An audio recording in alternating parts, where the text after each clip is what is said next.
Buenas noches, estamos hoy día 16 de julio del 2025 y por la gracia de Dios vamos a poder hoy día leer y compartir el libro de Isaías a partir del capítulo 15 adelante. Que el Señor y Espíritu Santo nos guíe para dar su palabra y para poder ilustrarnos.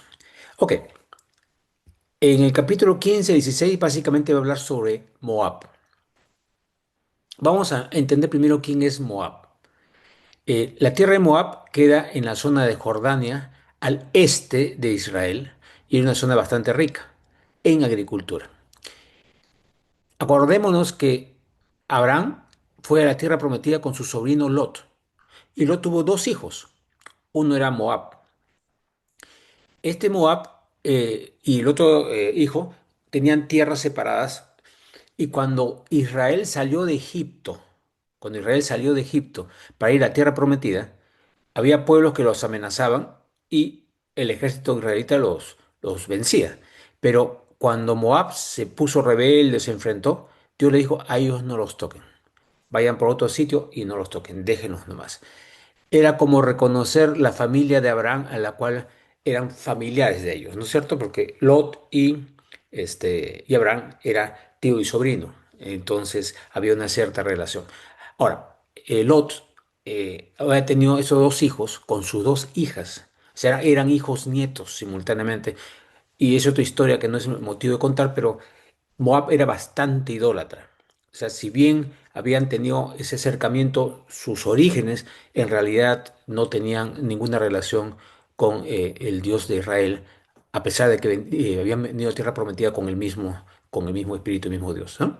Ok, entonces comenzamos con esta profecía acerca de Moab. Ciertamente en una noche fue destruida y silenciada Ar Moab. Esto de una noche significa un tiempo muy corto. Y eso fue algo realmente muy rápido. Los sirios y asirios fueron los que tomaron esta zona con Asiria, sobre todo, los dominó y los venció en una forma muy, muy rápida. Por eso dice, en una noche fue destruida y silenciada Armoab. Ciertamente, en una noche fue destruida y silenciada Kirmoab. Eso simboliza los dos hijos de Lot. La hija de Dibón ha subido a los lugares altos para llorar. Moab gime por Nebo y por Medeba. Todos estos nombres son ciudades. Primero eran las 12 más importantes y luego otras ciudades importantes, pero de menor importancia económica y tamaño, ¿no? Entonces está llorando por las ciudades que se van perdiendo.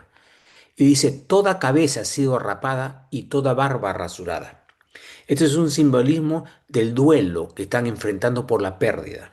Una pérdida enorme. Le está anunciando cuando todavía no había sido destruido. Ojo, esto es una profecía acerca de. Versículo 3. En sus calles se ciñen de cilicio. Cilicio es una ropa de duelo. ¿Ya? Todos lamentan en sus azoteas y en sus plazas deshechos en llanto. La expresión esta deshechos en llanto en el original no es un llantito, es un llanto desconsolado. Deshechos en llanto. Claman Esbón y Eleale, que son otras ciudades ya más cerca a la frontera, pero siguen siendo. Hasta Haaz se oye su voz, que ya es el límite con Israel. Por eso gritan los hombres armados de Moab, el alma de cada uno desmaya.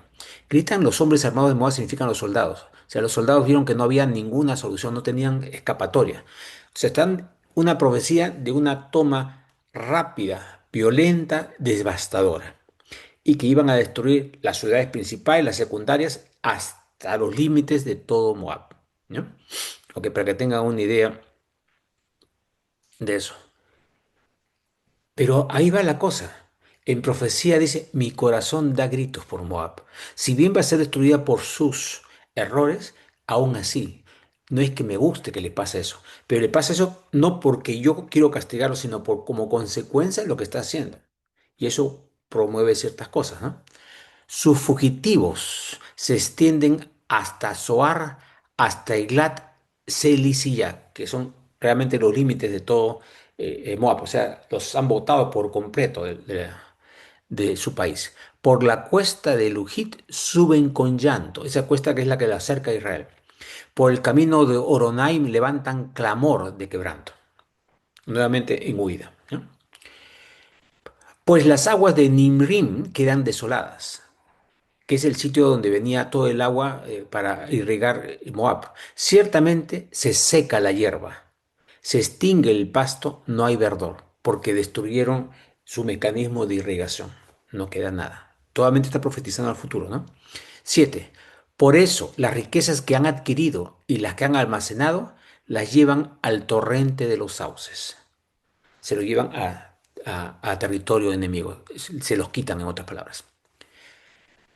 8. Porque el griterío ha rodeado las fronteras de Moab, hasta Eglaín ha llegado su gemido, y hasta Berrelim su clamor, o sea, hasta los límites, como repito. Ciertamente las aguas de Dibón se llenan de sangre, o sea, va a haber muchos muertos dentro de Moab. Pero yo aún traeré sobre Dibón otras cosas, leones contra los fugitivos de Moab y contra los sobrevivientes de la tierra.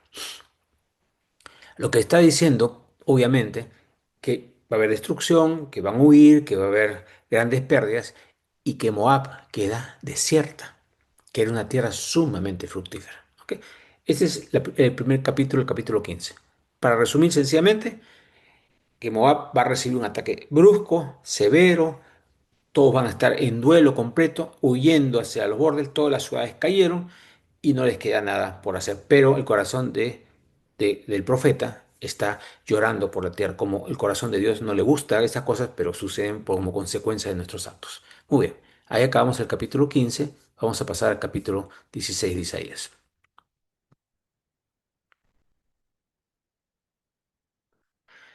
Envíen corderos al gobernante del país. Ok, en el primero es el castigo que se viene. Le voy a aclarar una cosita más. En una época Israel estuvo en una gran pobreza y hubo una mujer una familia que se fue a Moab y ahí sus dos hijos se casaron con unas moabitas y luego murió el padre, murieron los hijos y quedaron las tres mujeres viudas, ¿sí?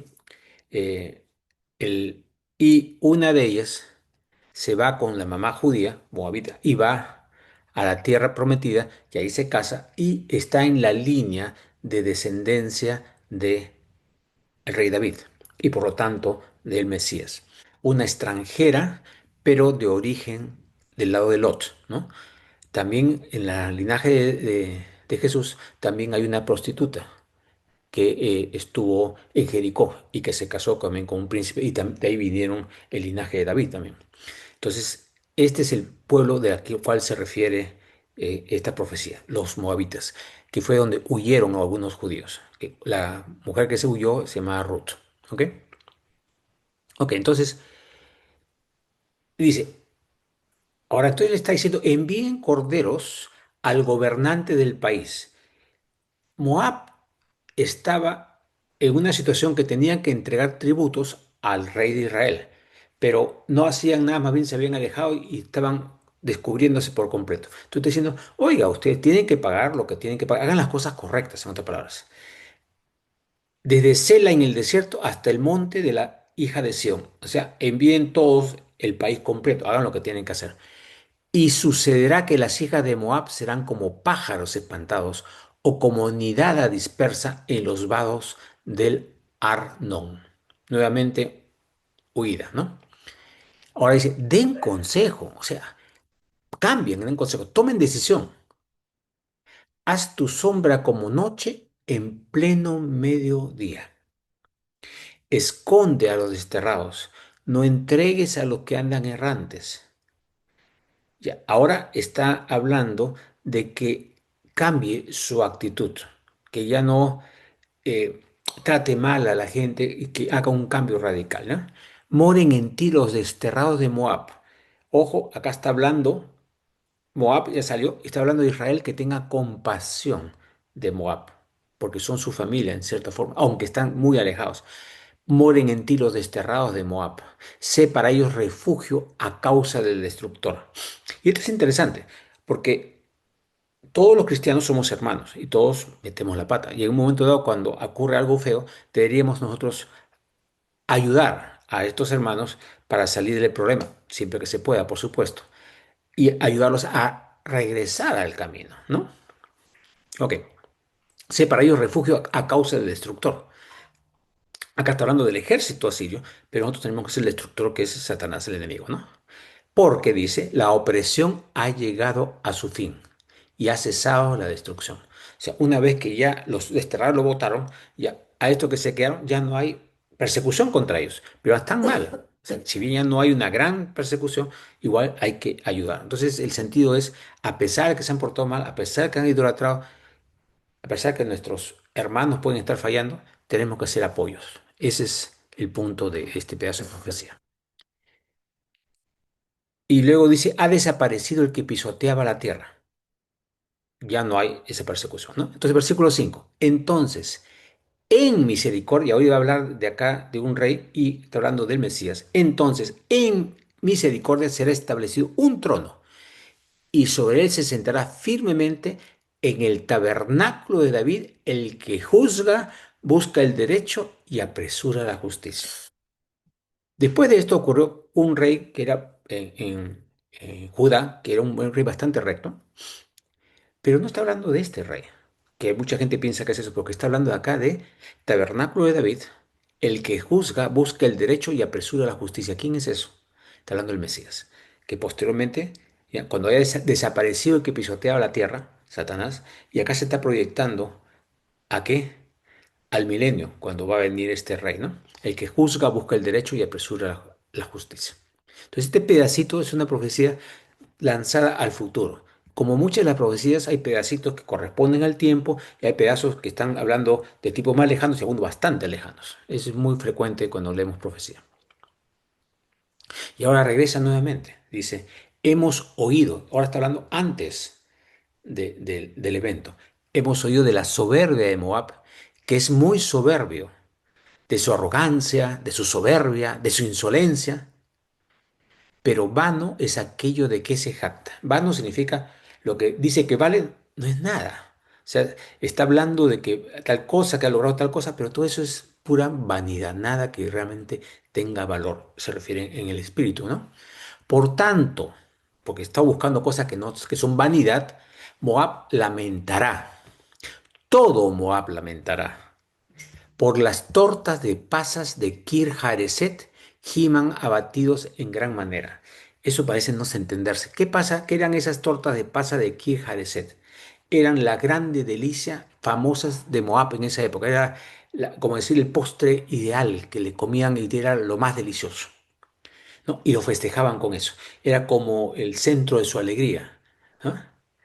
Entonces, hasta las tortas, eso que era el centro, lo que, en lo que basaban su alegría, ya no hay. Y giban abatidos porque eso no les va a servir de nada, porque ni siquiera van a tenerlo. Estoy hablando de la destrucción, ¿no es cierto? Como las terrazas de Esbón, que en la ciudad se ha marchitado la viña de Sibma. Tenían, como le digo, cultivos, era excelente la tierra y el agua que le llegaba de todo. Todo se ha marchitado, los postres especiales que eran famosos ya no existen más. Los dueños de las naciones han pisoteado sus mejores vides. Está hablando de algo al futuro, pero está diciendo como pasado, como que ya ocurrió. Acordémonos, en el mundo espiritual el tiempo no existe. Entonces Dios está declarando que algo ya pasó cuando todavía no ha ocurrido. Y eso es profecía. Declarar algo que todavía no ha pasado como si ya hubiera ocurrido. ¿Sí? Esa es profecía. Ok, repito acá. Los dueños de las naciones han pisoteado sus mejores vides, cuyas ramas llegaban hasta Jazer y se desviaban al desierto. Se extendían y pasaban las aguas. Estaba diciendo que sus cultivos eran impresionantemente buenos. Eso es lo que está diciendo. Eran famosos por su gran crecimiento, gran desarrollo, unas frutas, verduras, vides, excelente. ¿Ya? Dice 9, por eso lloraré amargamente por Jazer y por la viña de Sibma, por esa ciudad y esa viña especial. Te regaré con mis lágrimas, oh Esbón y Eleale, que también, ciudades que también van a ser destruidas. Porque sobre tus frutos de verano y sobre tu siega ha caído el grito de guerra. O sea, tus frutos y tu siega van a ser destruidos. Y miren cómo va a ser destruido. La alegría y el regocijo han sido quitados. del campo fértil, ¿sí? Han sido quitados del campo fértil. No se cantará en las viñas, ni habrá griterío.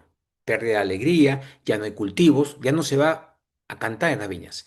En los lagares, lagar es el sitio donde pones el vino, perdón, la uva y la pisas para sacar el vino. En los lagares, el pisador no pisará el vino. Ya no hay uva. Está anunciando la destrucción total de Moab. De hecho, cesará el grito de júbilo. Por tanto, dice, mis entrañas gimen como un arpa por Moab. Otra vez es, le va a ir mal, pero no es algo que me plazca. A Dios no le complace ver la destrucción de ningún pueblo, de ninguna persona. Por eso mis entrañas gimen como un arpa por Moab. Al mismo tiempo el profeta está gimiendo también, su corazón está sintonizado con Dios y gimiendo por Moab, que se está portando pésimo, está haciendo tontería y media, pero su corazón gime porque no quiere a nadie que sea destruido, ¿no? Y dice, y mi interior por Kir Hareset, que es otra cosa. Kir Hareset, ¿qué cosa es? Es la fruta, es lo que decían la torta de pasas. Ni siquiera lo que hacían y era delicioso y compartían y lo recibían como fiesta, ya no existe más. Y sucederá que cuando Moab aparezca exhausto sobre el lugar alto y cuando entre a su santuario a orar, de nada le servirá. ¿De qué está hablando acá? Moab, está hablando del pueblo, habían desarrollado una religión totalmente idólatra que pertenecía a todas las zonas. Tenían ídolos, adoraban demonios, qué sé yo, toda la cosa que adoraban.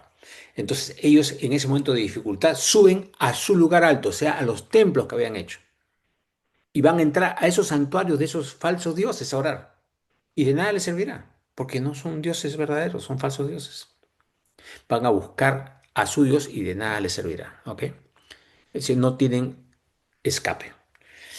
Esta es la palabra que el Señor ha pronunciado desde la antigüedad acerca de Moab. O sea, el Señor ya había anunciado esto. ¿Cuánto? Siglos antes. Los había librado de la pelea con Israel, les ha dicho no los toquen, dejen, denle buen ejemplo, traten de que cambien, pero Moab no cambió.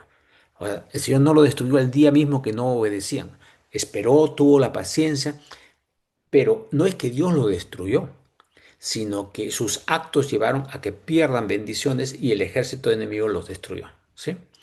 Porque encima hacían cosas bastante inadecuadas, ¿no? 14. Pero ahora el Señor ha hablado diciendo, dentro de 3 años, como año de jornalero, o sea, el tiempo que trabaja un jornalero al año, será abatida la gloria de Moab con toda su gran multitud. Los sobrevivientes serán pocos, pequeños y sin fuerzas. O sea, Isaías profetizó esto, todo lo que hemos leído en estos dos capítulos, y se cumplió 3 años después. Exactamente. Una profecía dada con exactitud y, y se acabó acá. Entonces, en estos dos capítulos es las profecías contra Moab. Y vamos a leer un capítulo más. Es el capítulo 17. Y ahora va a hablar una profecía que todavía no se ha cumplido, que es la profecía contra Damasco. Damasco es lo que ahora es la capital de Siria. Si recordamos en esa época había el reino fenicio, el reino sirio. Tiempo después viene el reino o el imperio asirio, que vence a Siria y Líbano y toma todo ese territorio también. Y entra a Israel y toma Israel, pero no toma Judea. Luego viene el imperio babilónico, que toma todo el territorio asirio y toma Judea y llega hasta Egipto. Entonces estamos hablando acá, ese Damasco, como capital del reino sirio, es anterior a los asirios. Pero subsistió, Damasco subsiste hasta ahora. Es una de las, si no me equivoco, puedo estar equivocado, es la ciudad más antigua que existe actualmente en todo el mundo. Pero si no es la más antigua, es una de las más antiguas, ¿eh? Profecía acerca de Damasco. He aquí que Damasco ha dejado de ser ciudad. Esto todavía no se ha cumplido. Y será un montón de ruinas. Las ciudades de Aroer están abandonadas de la zona de Siria y serán para los rebaños. Allí se recuestan y no hay quien los espante. O sea, está tan abandonado que se acuesta y no hay nadie que las espante, que la mande salir afuera, nada, porque ya no hay habitantes. 3. ha cesado la fortificación de Efraín y el reino de Damasco. Efraín y Damasco se habían aliado en una época, inclusive para luchar contra Judá en un momento dado. El remanente de los sirios, no asirios, sino de los sirios, reino sirio, capital Damasco, será como la gloria de los hijos de Israel, dice el Señor de los ejércitos. ¿Qué? El remanente de los sirios será como la gloria de los hijos de Israel, dice el Señor de los ejércitos. Lo voy a explicar dentro de un ratito. Profecía acerca de Israel.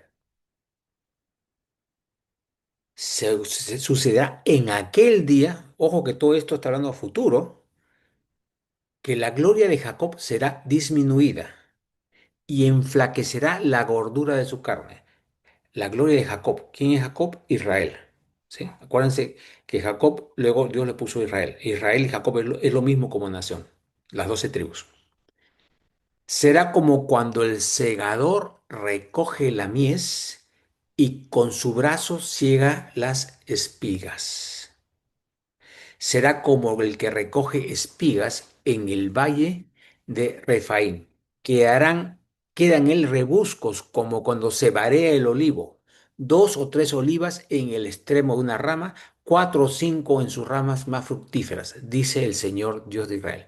Este es el ejemplo.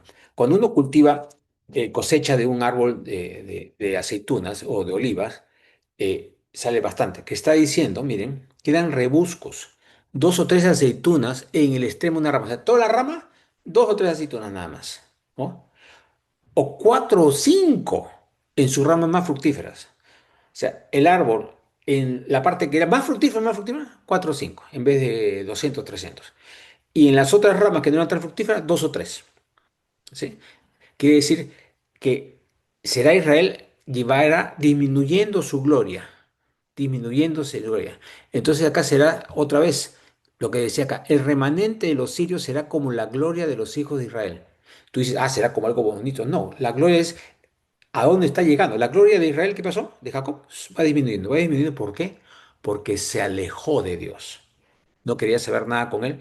Ya no tenía la protección de Dios porque no lo buscaba. Dios no quería saber nada. Buscó sus propios ídolos. Israel, cuando se separa de Judá, hace un templo y ponen animales para adorar, que no tiene nada que ver con eso. Y luego destruido, bueno, y esa es toda otra historia. Ok, entonces en este versículo 4, 5 y 6 dice que es como la cosecha que está hablando, queda una cosa mínima, así como eh, ¿cómo se llama? De Moab quedó en unos cuantitos nada más, aquí también va a ser exactamente la misma profecía. En aquel día mirará el hombre a su hacedor y sus ojos contemplarán al Santo de Israel. O sea, cuando ya vino la destrucción, ya no hay nada, o sea, de Israel ya no queda, pero no está hablando en esa época, sino al futuro todavía.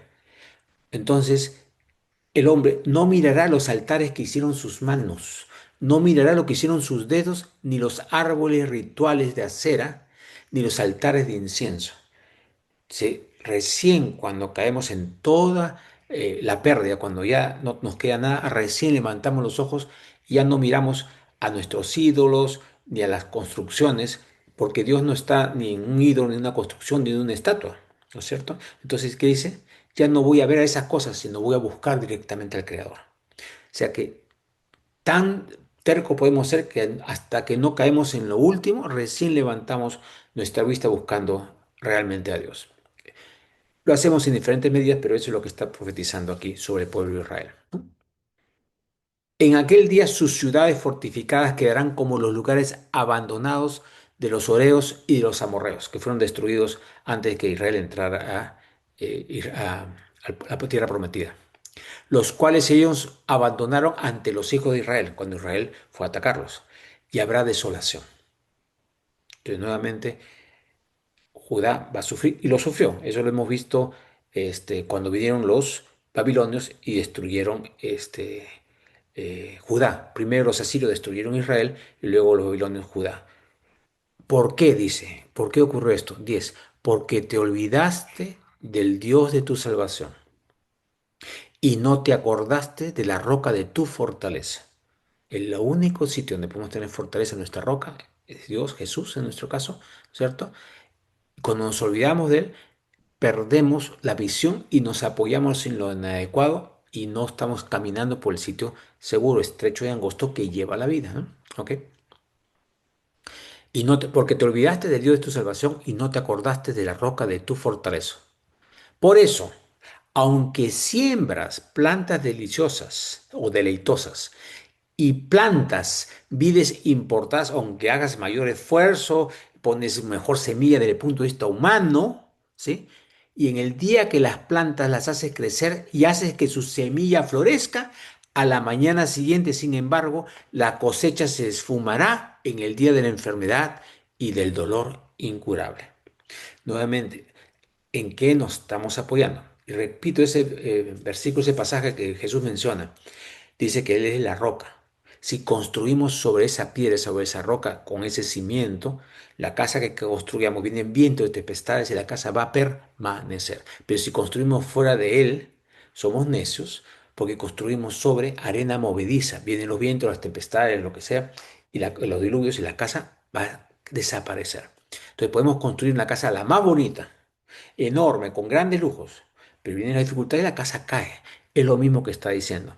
Aunque siembres plantas deleitosas y vides importadas y las haces crecer, no va a perdurar porque no están construyendo sobre la roca. Se han olvidado del Dios de su salvación y no se han acordado de la roca de su fortaleza. Jesús está mencionando esto, este pasaje. Con otras palabras, pero está mencionando este pasaje cuando dice que Él es la roca. Y acá acabamos con estos últimos tres versículos. Dice, ay del tumulto de los muchos pueblos que rugen como el rugido del mar. El bullicio de las naciones resuena como el bullicio de las aguas impetuosas.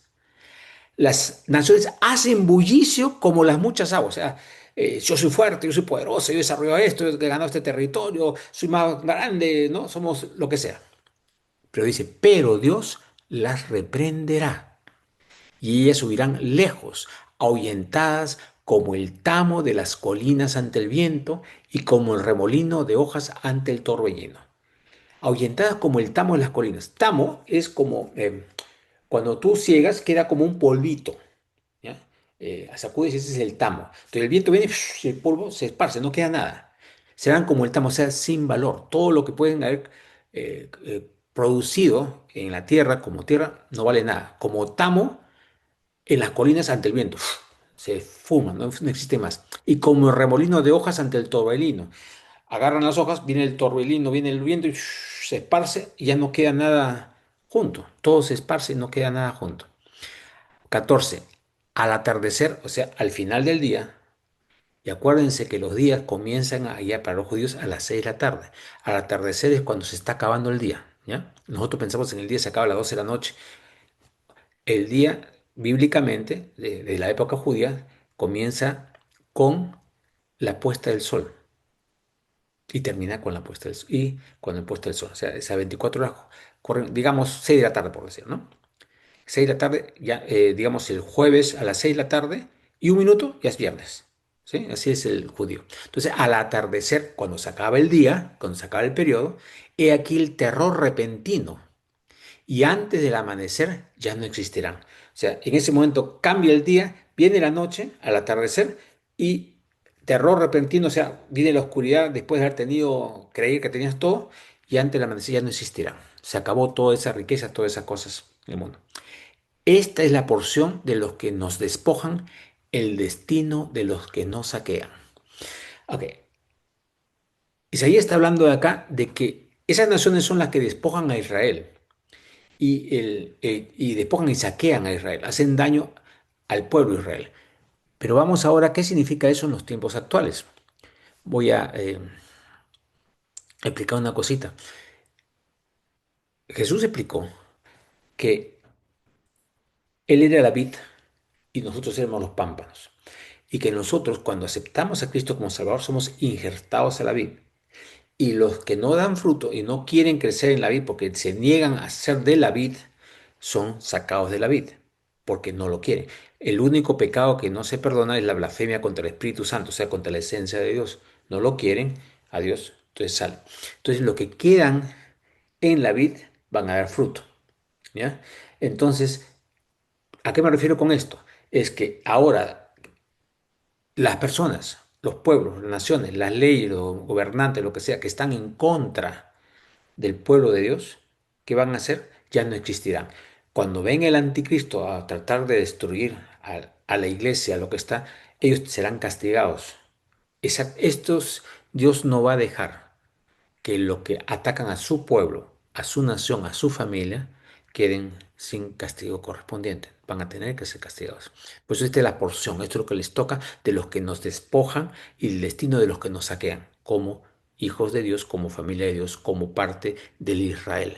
Nuevamente, Israel es el que está unido a la vid que es Cristo. Ese es el verdadero Israel, que lo explicó Jesús. Ok, entonces, por hoy día dejamos acá el libro de Isaías, que es, como digo, es totalmente profético, y vamos a seguir la próxima semana. Muchas gracias por acompañarnos, que Dios los bendiga y espero que haya sido una bendición para ustedes estos 3 capítulos.